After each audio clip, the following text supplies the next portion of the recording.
que no me pase de los 10 minutos. Así que no sé cómo vamos a hacer,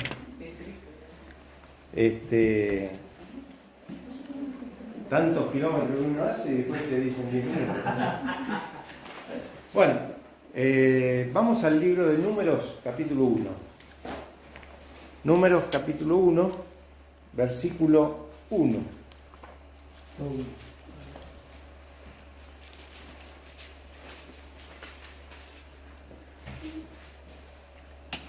Dice Números 1:1.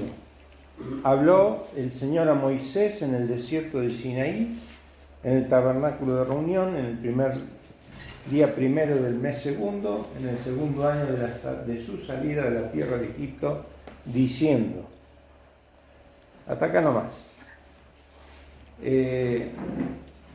Dos cosas vemos acá interesantes, que van a venir muy bien relacionadas con algunos comentarios que se han impartido en esta noche como temas de oración. Una de las cosas que podemos ver, dos acciones que se mencionan. La primera es, el Señor habló. El Señor habló. El asunto es si nosotros estamos dispuestos a escucharlo. Hay un texto que dice que el que tiene oídos para oír, ¿qué debe hacer? Oír. Y si te falla uno, tenés el otro. Ahora, el tema es, ¿estoy dispuesto a escuchar a Dios? ¿Estoy dispuesto a que Dios me hable? ¿Y hoy cómo nos habla Dios? A través de la palabra. A través de la palabra. Y entonces, si alguien te viene y te dice, Dios me habló, vos tenés que decirle a ver si coincide con lo que dice la Biblia. Porque si no es verso y no puede ser. El Señor habló. Y le habló para darle detalles al pueblo de Israel que habían salido, ya era el segundo año que habían salido de la tierra de Egipto. En la tierra de Egipto, ¿qué eran? Esclavos. Y Dios había llamado a Moisés para que él sea el líder que los pudiera sacar de la tierra de esclavitud. Y acá vamos a ver algunas similitudes del pueblo de Israel y la iglesia.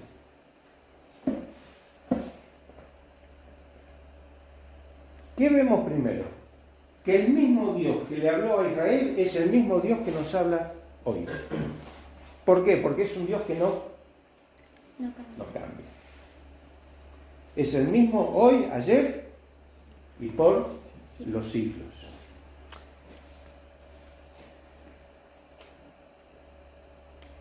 Es un Dios que no cambia a pesar de que el ser humano fue desobediente. Y Dios cumple sus propósitos en la vida de cada uno de los hijos de Dios, a pesar de nuestras debilidades, a pesar de nuestros errores, a pesar de nuestros pecados. ¿Por qué? Porque Dios es un Dios de oportunidad. Dios es un Dios que está dispuesto, como lo hizo con el apóstol Pedro, discípulo en aquel momento, cuando se estaba hundiendo en el agua. ¿Quién actuó primero? Jesús. ¿Quién actuó primero? Jesús. ¿Jesús o Pedro? Vamos. Pedro, Señor, sálvame. Y ahí el Señor, ¿qué hizo? Extendió su brazo y lo levanta. De la misma manera está el Señor actuando hoy y dispuesto a levantar a todo aquel que se encuentra desanimado, débil y que está flaqueando en la fe. El tema es, ¿estoy dispuesto a que el Señor me levante? ¿Estoy dispuesto a que el Señor me restaure? Vamos avanzando un poquito con la vida de Pedro. Señor, si es necesario, yo muero por ti. ¿Sabían de esa? Y a la vuelta de la esquina, ¿qué hizo? Y le negó. ¿Cuántas veces le negó? 3 veces. 3 veces. No, yo no tengo nada que ver con ese hombre. No, yo no soy de ellos. ¿Cuánto tiempo pasó entre esa negación, el arrepentimiento de Pedro, y que el Señor le dice, Pedro, vení, ¿me amas? ¿Cuánto tiempo creen que pasó? ¿Años? Días. Sí, el Señor ya se estaba yendo. Días. Y ahí vemos un Dios que actúa con ligereza. El problema somos nosotros, que somos lentos. La comunidad boliviana, creyente, cuando hay alguien que está débil en la fe, que no se está congregando, ellos dicen, está retrasado. Atrasado. ¿Ven? Sí, está atrasado. No llega a la iglesia. ¿Ven? Pero está atrasado ¿con quién? Con el Señor primero. ¿Dónde les habló el Señor al pueblo de Israel? En el desierto. El desierto es el mejor lugar para ir a vacacionar. El desierto es el mejor lugar para pasarla bien, clima cálido, no corre viento. No estaban en el mejor lugar. Pero ahí el Señor les habla, en el desierto. ¿Y el desierto qué representa para nosotros? ¿Qué representaría? El mundo. El mundo. ¿Estamos bien? Con dificultades, con problemas, con luchas, con contratiempos. Hay otros que están peor todavía, porque habría que agregarle persecución. Hay otros que no pueden hablar de Cristo. Y nosotros tenemos esa libertad. Pero estamos en este mundo, pero no pertenecemos a este mundo. Y el pueblo de Israel salió de Egipto y estaba ahí en el desierto. Miren, se dice que geográficamente, esto es Neuquén, ¿no es cierto? Provincia de Neuquén. No sé cuántos kilómetros cuadrados tendrá Neuquén, pero lo que hizo el pueblo de Israel es recorrer durante 40 años toda lo que significaría la provincia de Neuquén. Estaba dando vueltas. Pero allí Dios les habló. Y Dios les habló ¿por qué? Porque ellos siempre tuvieron reconocimiento de lo que Dios estaba haciendo por ellos. Dios les daba el alimento. Dios les dio el agua. Caminaban y sus zapatillas o sandalias no se envejecían. Sus vestimentas no se envejecían. O sea, Dios tenía el cuidado para con su pueblo.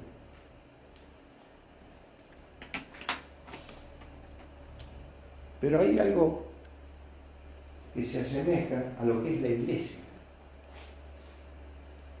Que ellos estaban en el desierto como extranjeros, porque no pertenecían al desierto, y estaban como peregrinos. Y eso nos tiene que hacer acordar algo que está dirigido hacia la vida del creyente. Somos extranjeros y peregrinos, cada uno de los creyentes en Cristo el Señor. El pueblo de Israel tenía todo.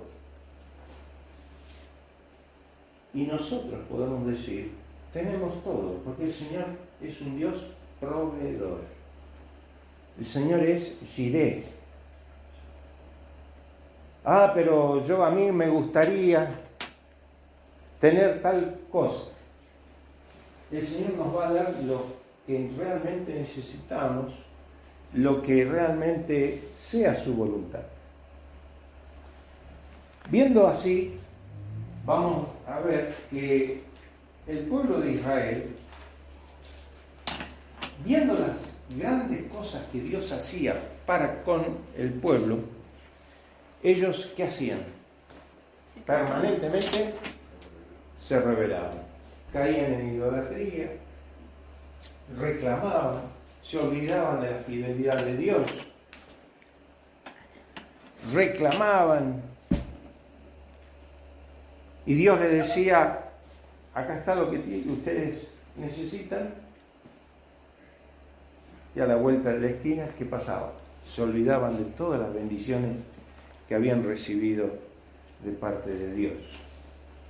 Vamos a Deuteronomio, una vuelta de hojas a la derecha, capítulo 8.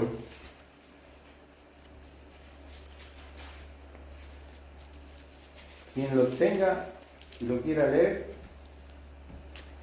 Deuteronomio, capítulo 8, versículo 2.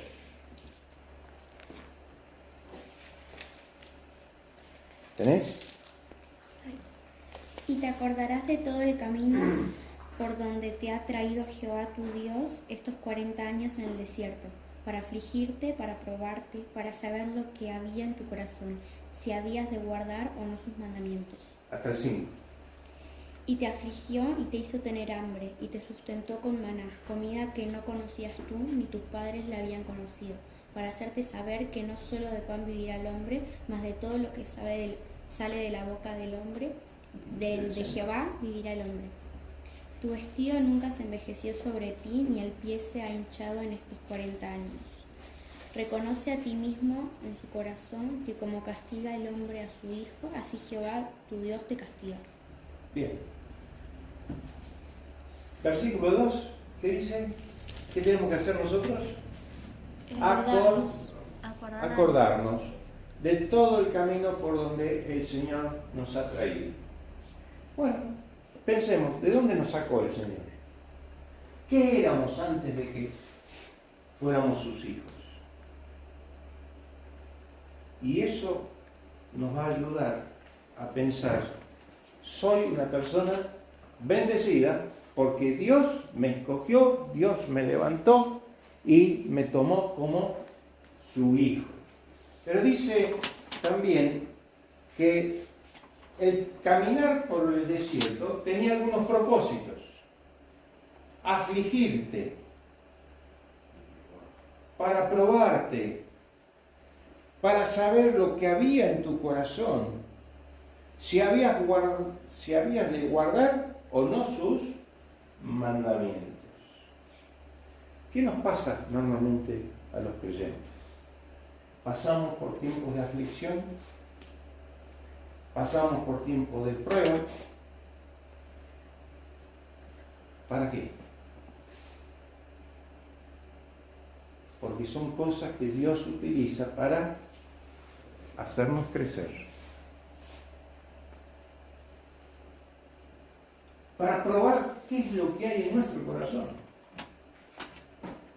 Engañoso es el corazón, mencionaba acá el hermano que está antes. Y hay un texto que dice que lo que contamina al hombre no es lo que entra, sino lo que sale. ¿Qué hay dentro nuestro? ¿Cómo está nuestro corazón? Y ahí es donde tenemos que examinarnos permanentemente.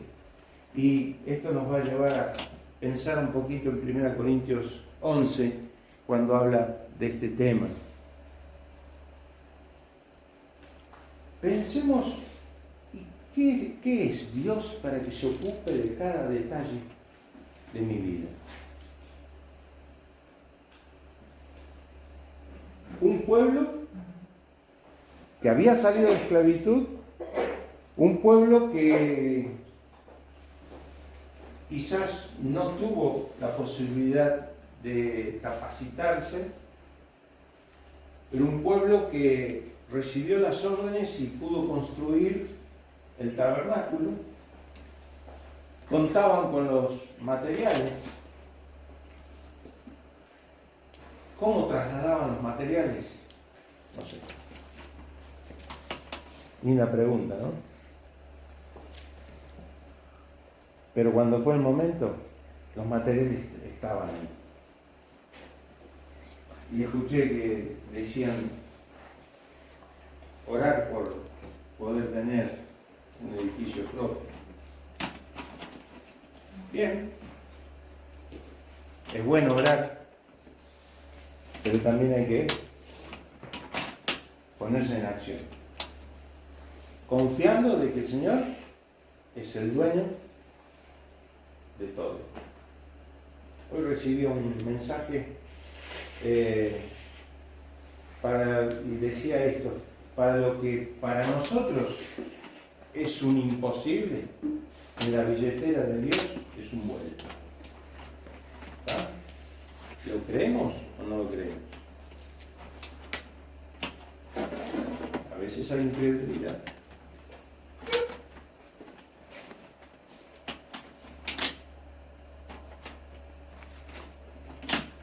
De la misma manera, Dios va obrando y trabajando en la vida de cada uno de nosotros y en la vida de la iglesia.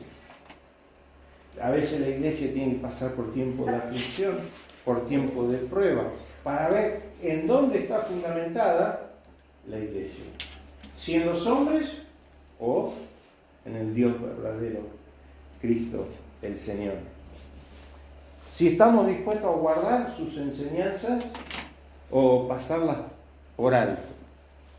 Y vemos entonces que el Dios de los israelitas que vivían como extranjeros y peregrinos es el mismo Dios que también ahora nos está diciendo que nosotros somos, ¿qué? Extranjeros y peregrinos. Miren, uno cree de que en cualquier parte del mundo puede desarrollarse bien, pero uno sale de Argentina y ya cruzando acá la frontera, yo siempre tengo la misma pregunta: ¿qué es lo que le tengo que echar al tanque? Que cambian ya los nombres. Y uno ahí se da cuenta: yo no soy de este país, soy extranjero. Pero Dios sacó al pueblo de Israel de Egipto y no los abandonó. De la misma manera nos sacó a nosotros del pozo del pecado, no nos abandonó, nos hizo hijos, nos adoptó como hijos, nos da la salvación, nos dio el perdón, nos dio la vida eterna, nos redimió y nos hizo su pueblo. Entonces, vivamos como su pueblo. No imitemos al pueblo de Israel, que se olvidaba rápidamente de aquellas bendiciones que recibía. El Dios de toda gracia es el mismo Dios que actuó para el pueblo de Israel y actúa para cada uno de nosotros. Es el Dios santo, el Dios que no deja pasar por alto los errores, los pecados que podamos cometer. Y así le sucedió al pueblo de Israel. Muchas cosas tuvo que padecer por culpa de ¿qué? De sus errores, de sus pecados. Es un Dios que exige. Es un Dios que exige que paguemos las consecuencias de nuestros pecados. Nos perdona, sí, pero muchas veces hay que cargar con las consecuencias de nuestro mal camino, siendo hijos de Dios. Pero ese mismo Dios es un Dios que nos demanda que vivamos en integridad. ¿Qué es integridad? ¿Qué es integridad? ¿Cómo? Ser entero. ¿Y qué es ser entero? Un cristiano entero, ¿qué sería? ¿Se acuerdan de Job? Un hombre recto, justo. Integridad significa vivir conforme al corazón de Dios. Pero también encontramos que eso me lleva a vivir en santidad. Hay un salmo que dice: la santidad conviene a la casa de ¿quién? A la casa de Dios. Y la casa de Dios, el templo, ¿quién los conforma? Nosotros somos el cuerpo, Cristo es la cabeza, y ahí demanda santidad. Ahora, como todo pueblo, hay enfermos. Y el apóstol Pablo dice en 1 Corintios 11, dice: hay débiles, hay enfermos, y algunos duermen. No se nota de que, no dan una muestra de qué, de vida cristiana.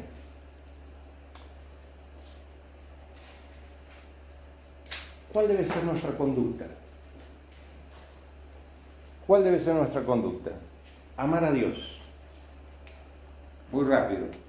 Servir a Dios con alegría, no por obligación. Ser diferentes ante este mundo. Nuestra forma de vivir debe ser diferente para que el mundo vea que hay algo especial en nosotros. Ser ordenados. Vivimos en un mundo desordenado. Y hoy la gente que viene a la iglesia nueva viene con un desorden. Un matrimonio, una pareja, en Chipoletti, empieza a venir en febrero como resultado de la radio, contacto de radio que tenemos. Y empieza a venir él primero. A los 2 domingos empieza a venir ella. Y calculo que al mes. Él me dice: pastor, dice, queremos bautizarnos. Ah, qué bueno, bárbaro, los felicito. Pero muchachos, digo, ¿no habrá que ordenar algunas cosas? Y él me la captó así. Dice: sí, tenemos que ordenar algunas cosas. Estábamos juntados, con 2 chicos. Había que ordenar. ¿Quién le puso ese pensamiento? El Espíritu Santo trabajó en ellos y ellos ya tenían esta convicción de que tenían que ordenar sus vidas. Debemos ser disciplinados. Y entonces encontramos de que en Filipenses capítulo 3, versículo 20, ahí va el texto que mencionamos así de memoria. Filipenses capítulo 3.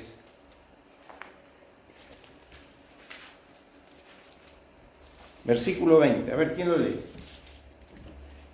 Más nuestra ciudadanía está en los cielos, de donde también esperamos al Salvador, al Señor Jesucristo. Más nuestra ciudadanía está ¿en dónde? En los cielos. ¿En Argentina?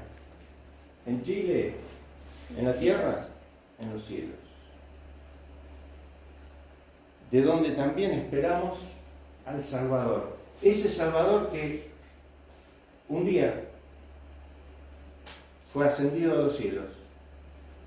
Y el mensaje que recibieron sus discípulos, ¿cuál es? Así como le veis irse, vendrá a buscarles. Juan capítulo 14 que dice, voy pues a preparar lugar para vosotros y vendré otra vez y os tomaré a mí mismo. Vemos entonces de que como peregrinos y extranjeros en este mundo,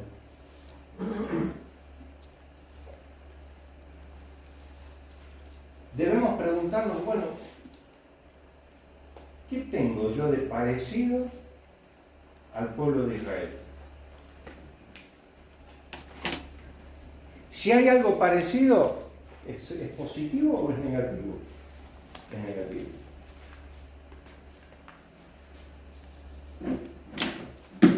Quiero que te recuerdes que la gracia que te salvó es la misma gracia que transforma vidas. Si te sentís débil, todo lo puedo en Cristo que me fortalece. Esfuérzate y sé valiente. No temas ni desmayes, ¿por qué? Porque yo estoy contigo.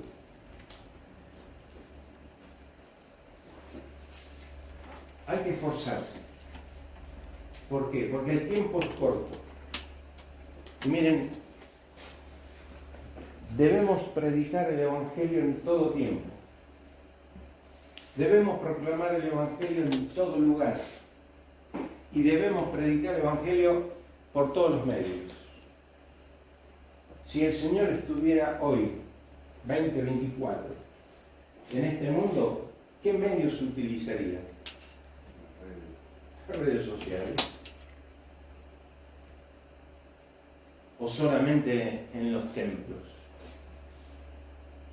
En todo lugar, en todo tiempo y por todos los medios. Pero para que esto sea real y efectivo, ¿qué debemos hacer? Vivir como verdaderos extranjeros y peregrinos, honrando a Dios. Que de esta manera podamos salir de este lugar con la convicción de que el Señor tiene un propósito para cada uno. Salmo 138 dice, ¿cumplirá el Señor su propósito en mí? La respuesta, ¿quién la tiene? Cada uno. El Señor quiere cumplir el propósito que tiene para cada uno de nosotros. Falta si es que lo dejamos, si le damos todo nuestro ser para que Él sea verdaderamente el Señor de nuestra vida. Oramos. Padre Celestial, gracias te damos por tu palabra. Gracias porque del pueblo de Israel podemos sacar algunos ejemplos. Y gracias porque a pesar de que estamos en el desierto de este mundo, tú nos sigues hablando día a día, pero que realmente busquemos ese tiempo que tú nos puedes hablar.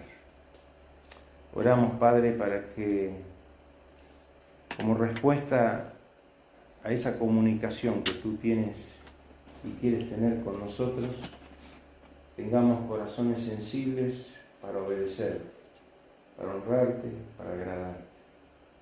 Que de esta manera podamos ser instrumentos útiles en tus manos.